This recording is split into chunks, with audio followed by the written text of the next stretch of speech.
The sky doesn't darken. It switches off. In a single moment, billions of tons of light that were meant to evenly wash over half the planet disappear. They are all gathered into a single beam, no thicker than a human arm, and aimed at the Earth. This isn't a weapon from science fiction. This is the full power of our sun, compressed into a single square meter. This is Max Schaeffer's hypothesis, and it's far more terrifying than you can possibly imagine. The moment this beam touches the atmosphere, it won't just burn the air, it will annihilate it. The energy equivalent to billions of atomic bombs exploding every second will strike a single point. The air at that point will instantly turn into a plasma with a temperature of millions of degrees. This plasma bomb, created in the upper atmosphere, will become a second, much closer and more furious sun. And it is this plasma, not the beam itself, that will become the primary weapon of the apocalypse. You are standing 1,000 kilometers from the point of impact, on the daylight side of the planet. You are not in the beam. You are safe, right? No. The moment this plasma ball is born in the atmosphere, it will explode with a torrent of X-ray radiation. These X-rays will strike the surrounding air, heating it and turning it into even more plasma. A chain reaction expanding at the speed of light will create a gigantic, incandescent bubble in the atmosphere, which will then begin to radiate not X-rays, but pure heat, infrared radiation. And this heat, this wave of invisible fire, will rush downwards towards the surface. If you are on the daylight side of the planet, it will all be over for you in the very first second.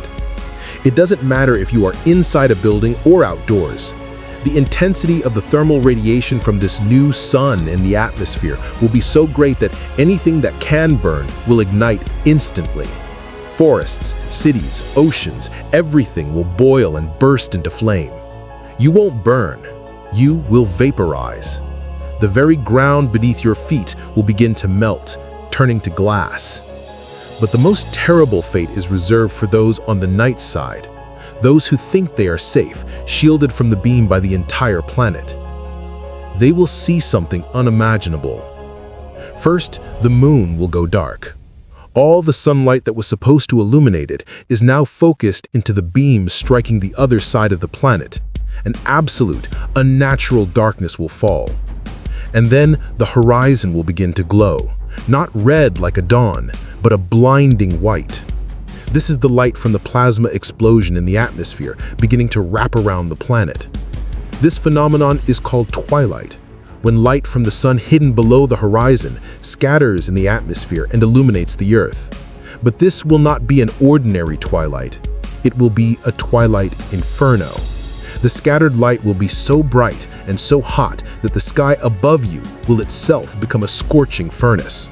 The air will begin to heat up to hundreds of degrees.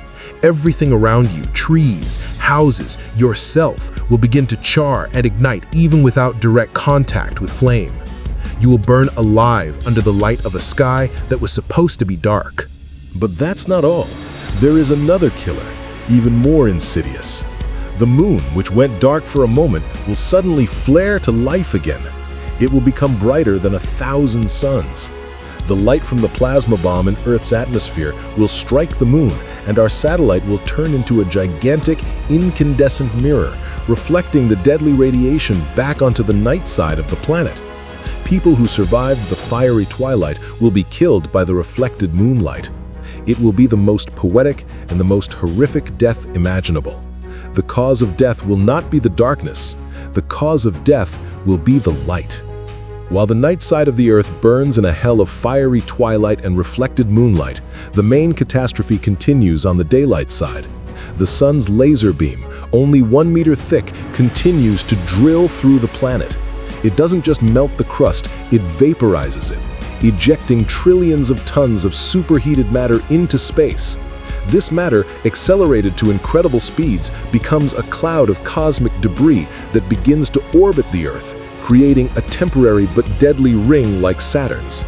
The beam itself, having passed through the crust, slams into the mantle and then the core, disrupting the planet's gravitational and geological balance.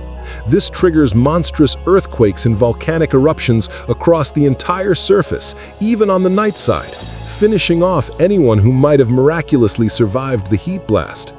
But what if the mechanism that created this beam isn't perfect? What if it can't track the Earth as it orbits the Sun? The Earth moves in its orbit at 30 kilometers per second. This means our planet will be in the deadly beam for no more than 7 minutes before it moves out of the kill zone. 7 minutes of total annihilation. Would anyone survive? No. 7 minutes of such exposure is more than enough to boil the upper layer of the oceans and incinerate the entire biosphere on the daylight side. And the thermal wave that wrapped around the planet will finish the job on the night side. But would the planet itself survive? Yes. Despite the horrifying destruction, the beam would not have enough time to completely destroy the Earth. It would leave a monstrous scar on its body, a channel drilled clean through the planet from which magma would eternally erupt. Most of the atmosphere and hydrosphere would be stripped away and cast into space.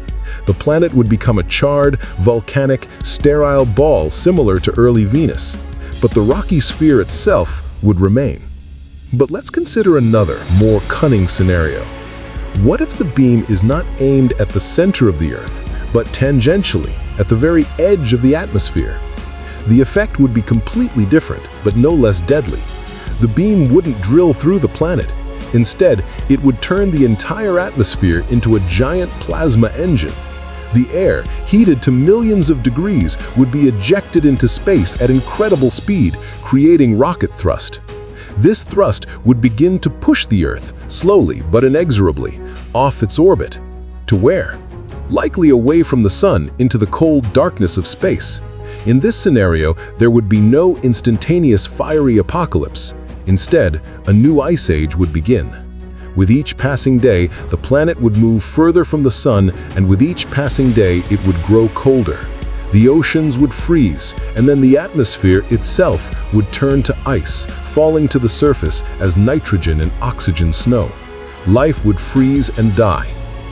So what happens if all the Sun's power is compressed into a single beam?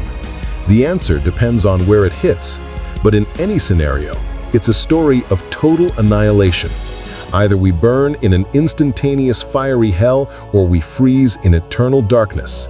And the only thing that would remain of humanity is a tombstone with an ironic inscription: "We shouldn't have turned the sun into a laser." This is a perfect example of how a simple hypothesis, when viewed through the lens of real physics, becomes a story of a catastrophe on a truly cosmic scale. This is the essence of a thought experiment.